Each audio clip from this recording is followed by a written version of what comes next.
নিজেকে গড়ার পথে অন্যের মন ভাঙার অধিকার আমাদের নেই। আমরা সবাই কোনো না কোনো ভাবে ভাঙা, হতাশ কিংবা হারিয়ে যাওয়া অবস্থায় পথ খুঁজছি।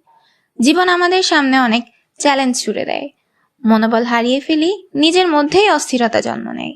কিন্তু মনে রাখবেন, নিজের মানসিক চাপ কমাতে গিয়ে যদি আপনি অন্যকে অপমান করেন, নিজের ভুল ঢাকতে গিয়ে যদি অন্য কাউকে দোষ দেন, কিংবা নিজের ব্যথা ভাগ করে নেওয়ার নাম করে কাউকে কষ্ট দেন, তাহলে আপনি নিজেকে গড়ছেন না, বরং ধ্বংসের আরেকটি চক্র শুরু করেছেন।